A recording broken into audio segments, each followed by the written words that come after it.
Hi guys, thank you again for watching this video. Today I'm going to be reviewing the Revolver 50th edition vinyl deluxe edition that actually came out about 8, 9, 10 months ago.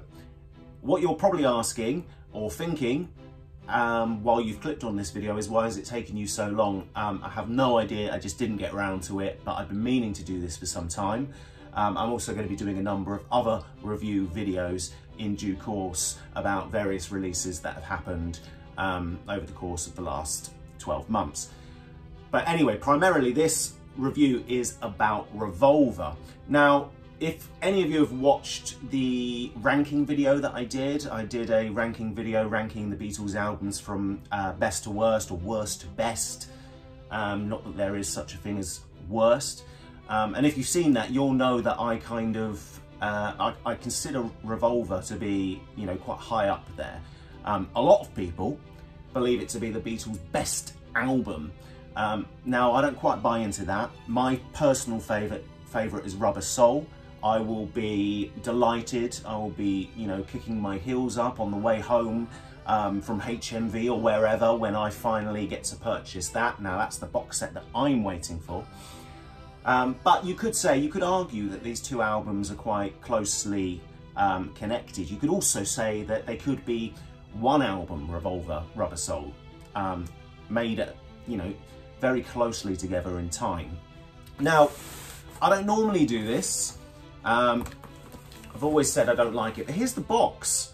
I've still got the box.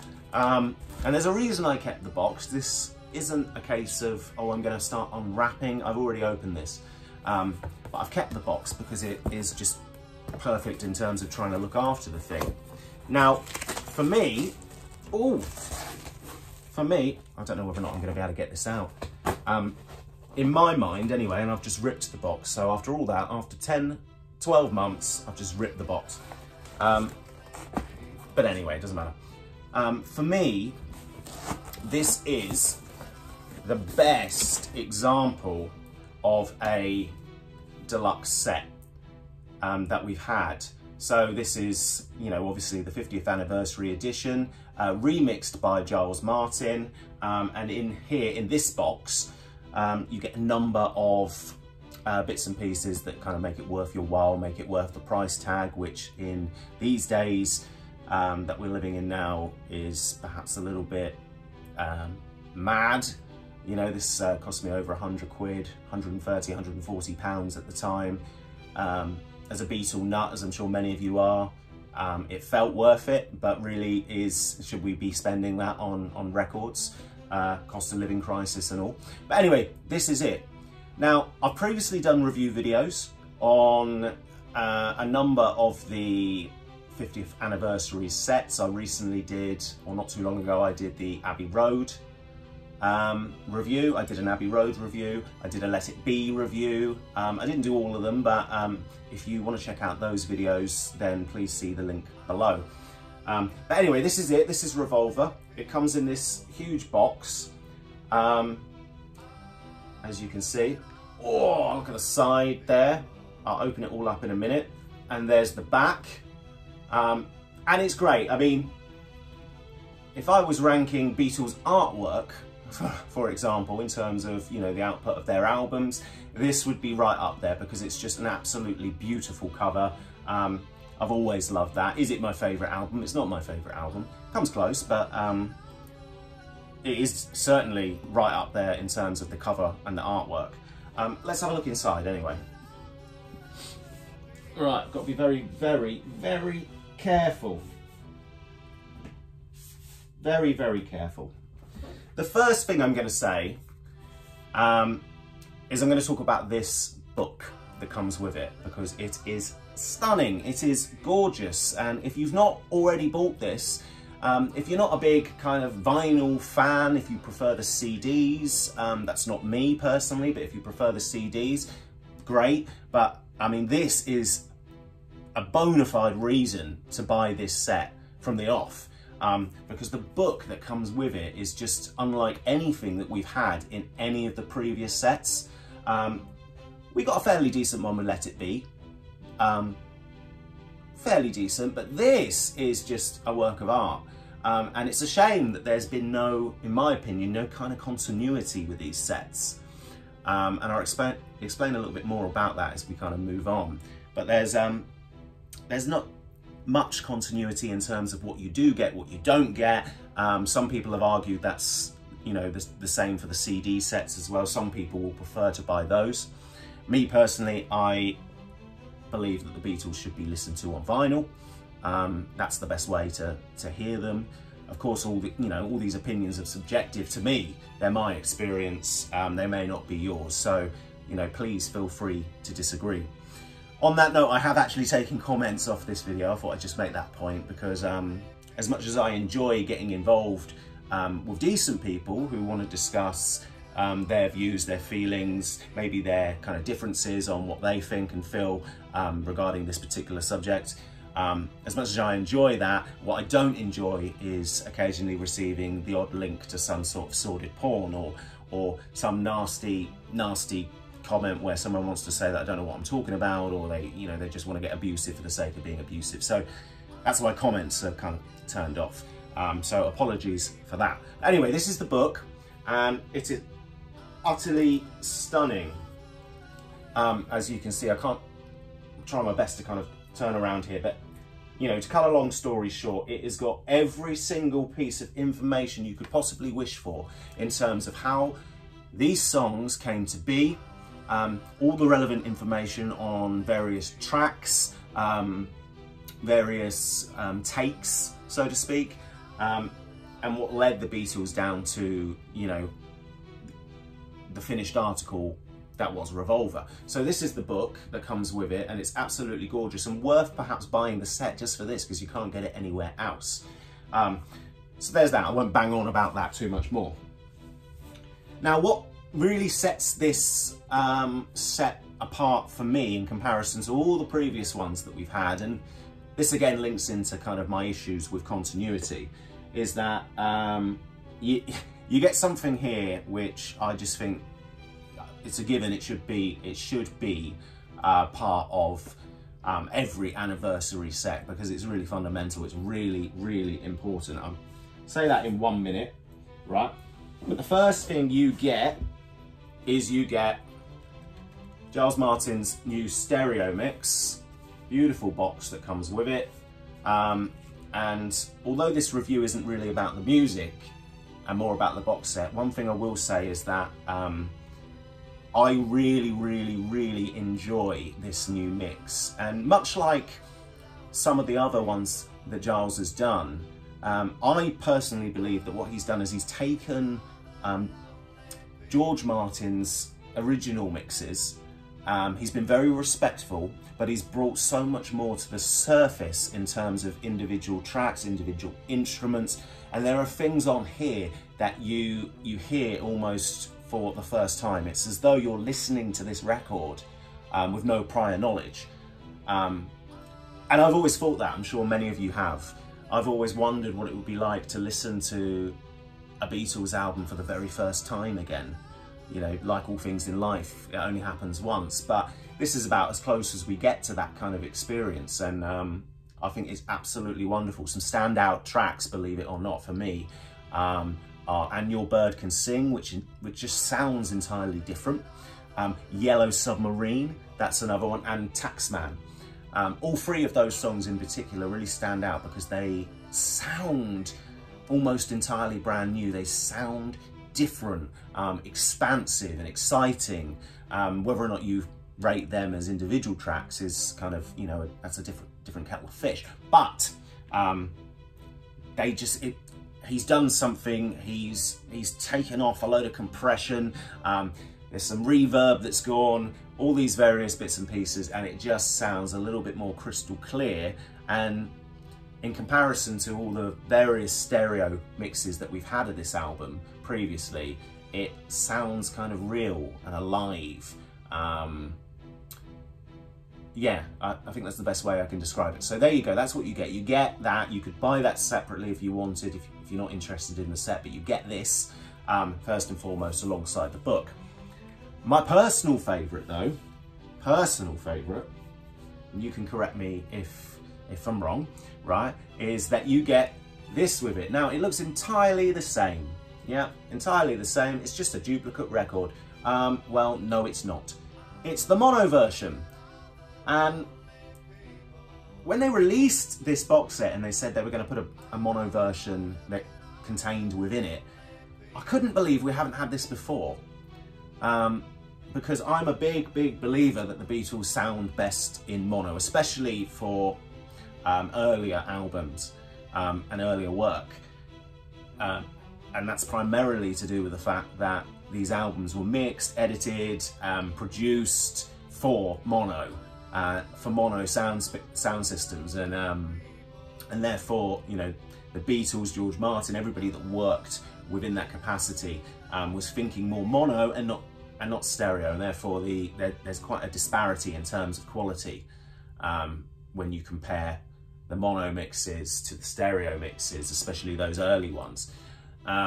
So what you get here is, and I hate to say it, is actually what I think is the best record contained within the set, and that is the mono mix. Now, I always kick myself because I didn't buy well, I've got a couple of them, but I didn't buy the mono mixes in 2009. I think it's 2009, maybe slightly later. I didn't buy them on vinyl. I bought the stereo ones. They were just easier to come by, slightly less expensive, and I just thought, okay, yeah, that would do, because that's what I've been used to for a long time. However, you know, when I scroll down eBay or Amazon and I see someone's got one of those mono albums on there for, you know, the price of your house, you just think, why didn't I get these at the time? Why did I not get that box set? So what this does is this, at least kind of in my mind, makes up for, you know, that feeling of, oh, I missed out. And ultimately I'd argue that really, you know, as and when you can, they should be putting these mono mixes, they should be including these mono mixes in the box sets. Because I just think that's the fairest way to replicate what was released at the time. And this, I've never ever, admittedly, I've never ever heard Revolver in mono on vinyl before. Never heard it. And it was an experience, and all of a sudden I started to think this album was even better, or even better placed than I'd previously thought. So that's interesting in itself. Maybe Revolver's going to come up higher in my list now, just solely on the basis of listening to the mono. So, you know, cut a long story short, that is one reason why you should buy this set. Last but not least, what you get as well is you get all the outtakes in this lovely kind of gatefold sleeve. And inside it, well, I'll come to that, but there you go. Lovely gatefold sleeve. And I don't know whether or not you can see that, but look how many tracks there are. One of the previous arguments made by a lot of people when they talk about or they discuss these sets, one of the things they often say is, well, we've heard quite a lot of these outtakes. The best outtakes we've heard before are normally included on the Anthology 1, 2 or 3. I agree with some of that. However, in this case, I do think, you know, there was so much I hadn't previously heard, some of the outtakes I actually thought were better than the fully produced songs come the creation of the final album. But that's kind of up for debate. Everybody will have their own kind of personal opinion on that. But that's a wonderful listen.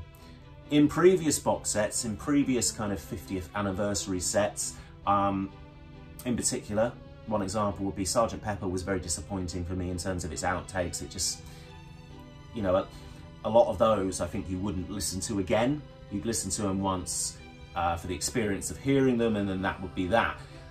This particular record, I think you would actually listen to again. You dip into it. There's versions of Yellow Submarine. I won't kind of, you know, give too much away. There's versions of Yellow Submarine whereby you actually get to hear what was the initial idea, sung by a different Beatle, and you know, that is just magical in itself. And the song, you know, by listening to it that way, it removes that cliched kind of opinion that, you know, the way in which we stereotype that song as being perhaps somewhat a bit cheesy. That is blown out of the water when you listen to some of these outtakes, and it all of a sudden takes on different meaning. And that's the case with a lot of these tracks.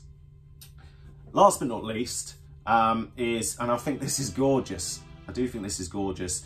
We got the EP, the 45. This is the single that was released at the time to accompany the album, you could argue. These two tracks could have been on the album. They're very much they very much fit in within the overall theme. This is Paperback Writer and Rain. It comes in a duplicate sleeve that you would have got at the time. This is exactly as it was released, and it's absolutely gorgeous. And what you got here is not just a duplicate, you've got a remix as well. These are remixed. These singles have been given the love, care and attention in much the same way as the entire album has. So that's worth a listen in itself. In summary, if you are a vinyl lover like me, if you are an obsessed Beatles fanatic whose mastermind subject you think anyway, or I think, is the Fab Four, this is certainly worth having. I'm now reaching the stage, and I don't know about many of you, but I'm now reaching the stage where I've got so many duplicates of various albums. For example, Revolver, I've got about 5 or 6 different copies of it.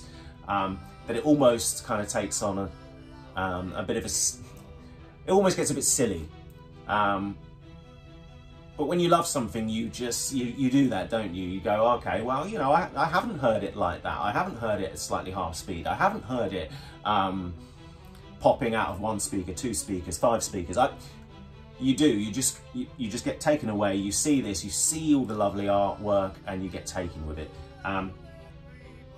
But in summary, my very last point would be, and although I know I'm very late to the party with this review, but I think this opinion doesn't change now. It hasn't changed in the 10-12 months since this has been released. One thing I will say is that this is, in my opinion, the best 50th anniversary set that we've got. And I'm hoping, I'm praying, because my favourite album is next, I'm hoping that when it comes to Rubber Soul, they release something that's very much kind of in keeping with this. I hope we get a mono mix with that. In fact, if the set was set out in exactly the same way, nice big book, etc., I would be utterly delighted. But if you were going to get any of these 50th anniversary sets, this would be the one for me. So anyway, so that's it. That was the Beatles Revolver 50th Anniversary Edition Deluxe Set review.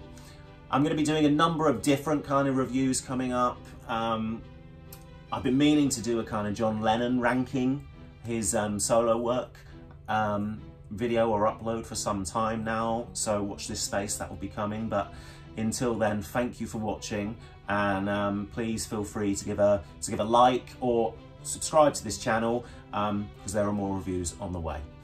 Cheers.